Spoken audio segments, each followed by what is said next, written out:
പ്രേം നസീറിന്റെ മകനും നടനുമായ ഷാനവാസിനെ അവസാനമായി ഒരു നോക്ക് കാണാൻ പഴുത്തക്കാടെ അദ്ദേഹത്തിന്റെ ഫ്ളാറ്റിൽ സുഹൃത്തുക്കളും സഹപ്രവർത്തകരും ഒഴുകിയെത്തുകയാണ്. സിനിമ മിനിസ്ക്രീൻ മേഖലയിലുള്ളവരെല്ലാം അദ്ദേഹത്തെ കാണാൻ വന്നുകൊണ്ടിരിക്കുകയാണ്. ഭീമൻ രഘു, മണിയൻ പിള്ള രാജു, നന്ദു, പ്രേംകുമാർ, ഡബ്ബിംഗ് ആർട്ടിസ്റ്റ് സൗഭാഗ്യ, നടി മായ വിശ്വനാഥ് തുടങ്ങി ഒട്ടേറെ പേരാണ് ഷാനവാസിനെ കാണാൻ എത്തിയത്.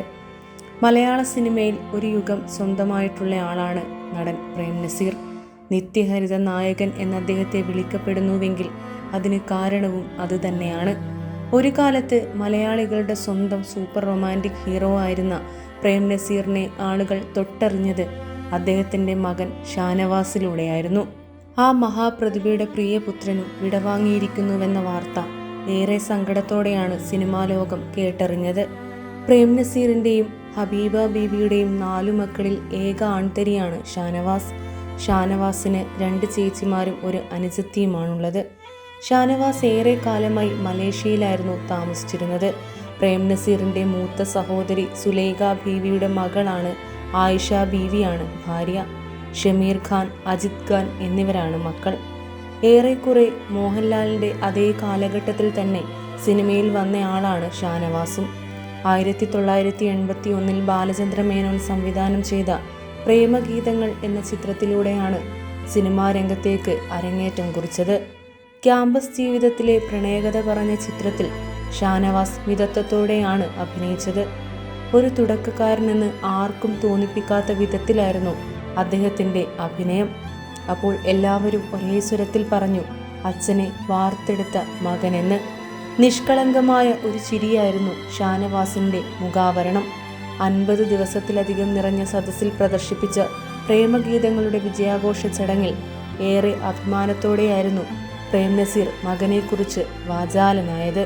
മഴനിലാവ്, ഈ യുഗം, മണിയറ, നീലഗിരി, ഗർഭശ്രീമാൻ, സക്കറിയുടെ ഗർഭിണികൾ തുടങ്ങി ഒട്ടേറെ പ്രമുഖ ചിത്രങ്ങളിൽ ഷാനവാസ് വേഷമിട്ടു. തമിഴിലും മലയാളത്തിലുമായി 100ഓളം ചിത്രങ്ങളിൽ അഭിനയിച്ചിട്ടുണ്ട്. പ്രേം നസീറും മകൻ ഷാനവാസും ആദ്യമായി ഒന്നിച്ച് അഭിനയിച്ച ചിത്രം 1982 പുറത്തിറങ്ങിയ ഇവൻ ഒരു സിംഹമാണ്. ഈ ചിത്രത്തിൽ പ്രേം നസീറും ഷാനവാസും അച്ഛനും മകനുമായിട്ട് തന്നെയാണ് അഭിനയിച്ചത്. ബാബു, സുരേഷ്, പ്രഭ എന്നിങ്ങനെയായിരുന്നു യഥാക്രമം അച്ഛൻ്റെയും മകൻ്റെയും കഥാപാത്രങ്ങളുടെ പേര്. അച്ഛനോടൊപ്പം അഭിനയിച്ചു തുടങ്ങിയ ദിവസം താൻ ആകെ പരിഭ്രമത്തിലായിരുന്നുവെന്നും ഡാഡിയും മകനുമൊക്കെ വീട്ടിൽ, ഇവിടെ ഞാനും നടൻ നീയും നടൻ, കഥാപാത്രമായി മാത്രം ചിന്തിക്കുക എന്ന അച്ഛൻ്റെ ഉപദേശമാണ് തനിക്ക് ആത്മവിശ്വാസം തന്നതെന്നും പഴയൊരഭിമുഖത്തിൽ ഷാനവാസ് പറഞ്ഞതോർക്കുന്നു.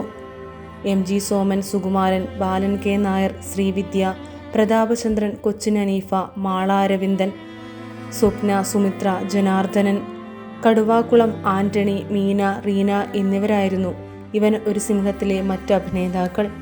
വലിയ രീതിയിൽ അച്ഛൻ്റെയും മകൻ്റെയും ഒരുമിച്ചുള്ള അഭിനയം പ്രശംസിക്കപ്പെട്ടിരുന്നു. നീണ്ട ഇടവേളയ്ക്ക് ശേഷം 2011 പുറത്തിറങ്ങിയ ചൈന ടൗൺ എന്ന മലയാള ചലച്ചിത്രത്തിലൂടെയാണ് അദ്ദേഹം സിനിമാ രംഗത്തേക്ക് വീണ്ടും പുനഃപ്രവേശനം നടത്തിയത്. പൃഥ്വിരാജ് ചിത്രം ജനഗണമനയിലാണ് അവസാനമായിട്ട് അഭിനയിച്ചത്. ശംഖുമുഖം, വെളുത്ത കത്രീന, കടമറ്റത്ത് കത്തനാർ, സത്യമേവ ജയതേ തുടങ്ങിയ സീരിയലുകളിലും ശ്രദ്ധേയമായ വേഷം ചെയ്തു. ലോകത്ത് ഏറ്റവും അധികം സിനിമകളിൽ നായകനായി അഭിനയിച്ച് ഗിന്നസ് റെക്കോർഡിട്ട പ്രേം നസീർ വിടവാങ്ങിയത് കേവലം 63-ാമത്തെ വയസ്സിലായിരുന്നു. സപ്തതി ആഘോഷിക്കാൻ പോലും കാലം കാത്തുവച്ചില്ല. ഏക മകനായ ഷാനവാസിൻ്റെ സപ്തതി വർഷമാണ് 2025. പക്ഷേ അതിൻ്റെ ആഘോഷങ്ങൾക്ക് കാത്തു നിൽക്കാതെയാണ് അദ്ദേഹത്തിൻ്റെ മടക്കവും.